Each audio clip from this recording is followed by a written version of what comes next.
My name is Sam Vaknin. I'm the author of Malignant Self-Love, Narcissism Revisited.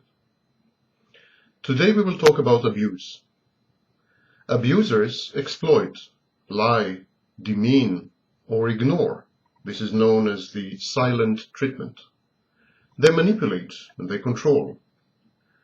But they use a variety of ways to achieve these goals. There are many ways to abuse and many facets of it.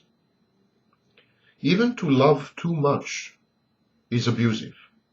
It is tantamount to treating someone as an extension of oneself, as an object, as a mere instrument of gratification. To be overprotective, not to respect one's privacy, to be brutally honest, to be with a sadistic sense of humor, or to be consistently tactless. All these are forms of abuse. To expect too much, to denigrate, to ignore, are all modes of abuse. There is physical abuse, verbal abuse, psychological abuse, sexual abuse, financial abuse, and even legal abuse. The list is long. Most abusers abuse surreptitiously. They are stealth abusers. You have to actually live with such an abuser in order to witness the abuse and discern it. There are four important categories of abuse. The first one is overt abuse. This is the open and explicit abuse of another person. This is the type we are familiar with. Threatening, coercing, beating, lying, berating, demeaning, chastising, insulting, humiliating, exploiting, and ignoring, silent treatment, devaluing, unceremoniously discarding someone, verbal abuse, physical abuse, sexual abuse. They are all forms of overt abuse. But overt abuse is only the tip of the iceberg.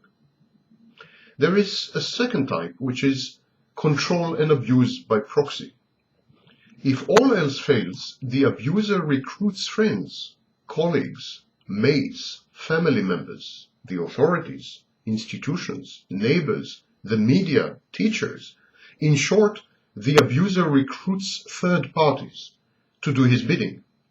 He uses these to cajole, to coerce, to threaten, to stalk, to offer, to retreat, to tempt, to convince, to harass, to communicate, and otherwise to manipulate his target.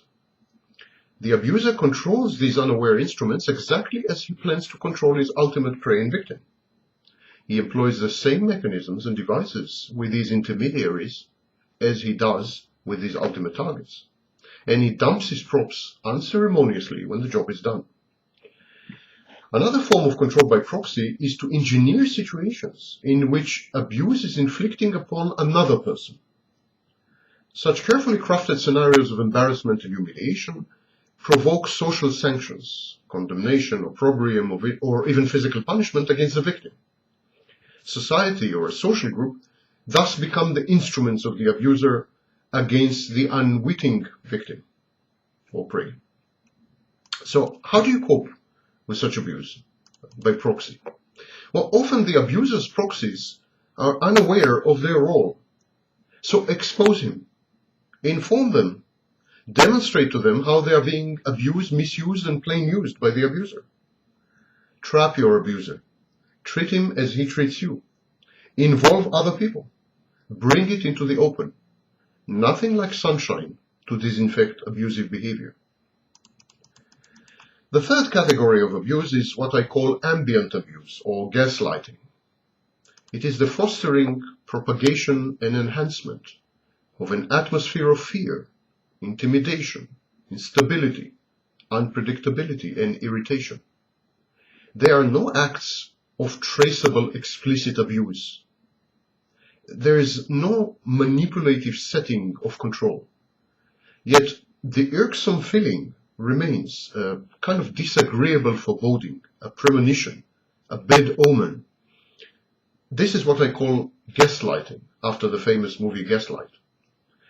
In the long term, such an environment erodes the victim's sense of self-worth and self-esteem.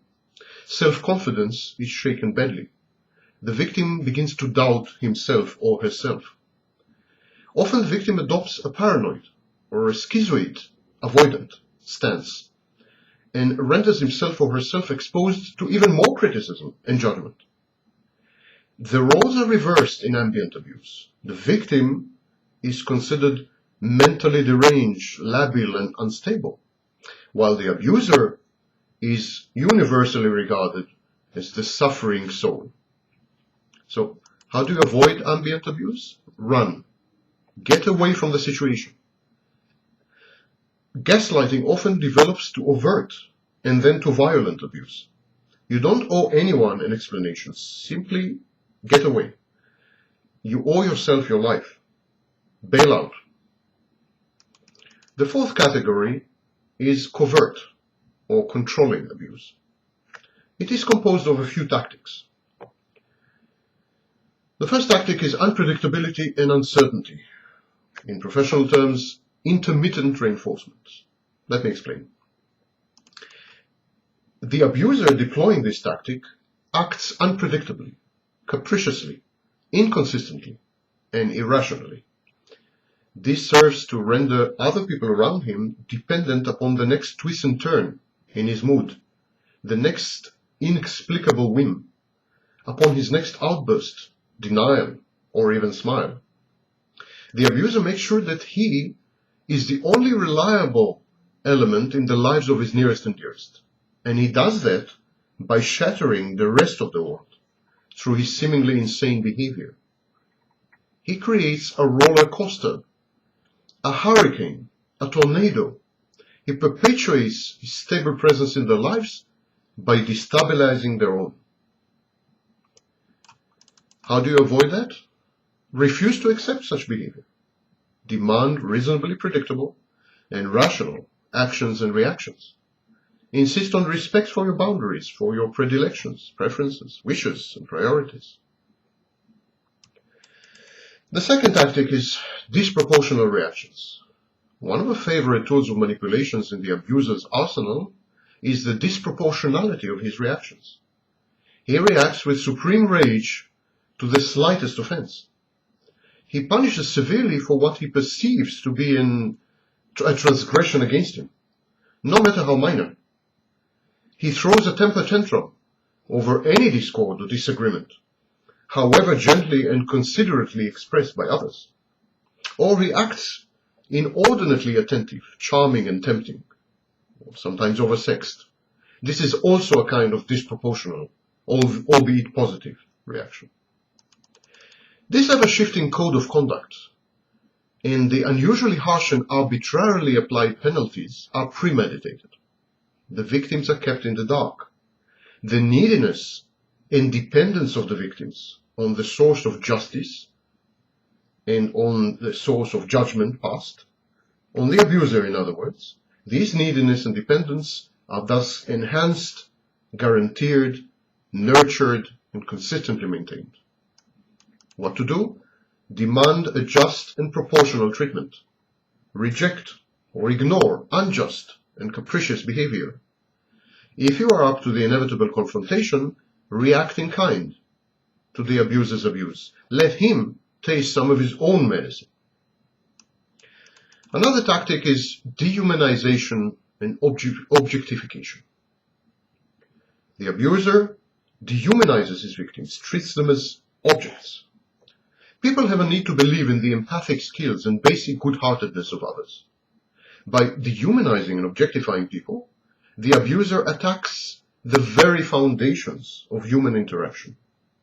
This is the alien aspect of abusers. They may be excellent imitations of fully formed adults, but actually deep inside they are emotionally absent or very immature. Abuse is so horrid, so repulsive, that people recoil in terror. It is then, with their defenses absolutely down, that they are most susceptible and vulnerable to the abuser's control. Physical, psychological, verbal, and sexual abuse are all forms of dehumanization and objectification. How to cope with it? Never show your abuser that you are afraid of him. Do not negotiate with bullies. They are insatiable. Do not succumb to blackmail. If things get rough, disengage. Involve law enforcement agencies. Tell your friends, inform your colleagues, or threaten him, legally of course. Do not keep your abuse secret. Whatever you do not keep it secret. Secrecy is the abuser's weapon. Share your plight. Never give him a second chance. React with your full arsenal to the first transgression. Abusers also abuse information. From the first moment of an encounter with another person, the abuser is on the prowl. He collects information. The more he knows about his potential victim, the better able is the abuser to coerce, manipulate, charm, extort, or convert the victim to the cause. The abuser does not hesitate to misuse the information he gleaned, regardless of its intimate nature or the circumstances in which he obtained it. This is a powerful tool in his armory. How to cope with this? Be guarded. Simply don't be too forthcoming on a first or casual encounter. Gather intelligence. Don't volunteer it. Be yourself. Don't misrepresent your wishes, your boundaries, your preferences, your priorities, and your red lines. Do not behave inconsistently. Do not go back on your word once you have given it. Be firm and resolute. Abusers engineer impossible situations. They create dangerous, unpredictable, unprecedented, or highly specific environment in which the abuser is sorely needed. Abuser makes sure that his knowledge, his skills, his connections, or his traits are the only ones applicable and the most useful in the situations that he himself has wrought. The abuser generates his own indispensability. And how to cope with that? Stay away from such quagmires. Scrutinize every offer and suggestion by the abuser, no matter how innocuous and innocent it sounds. Prepare backup plans. Keep others informed of your whereabouts and appraised of your situation. Be vigilant and doubting. Do not be gullible and suggestible. Better safe than sorry.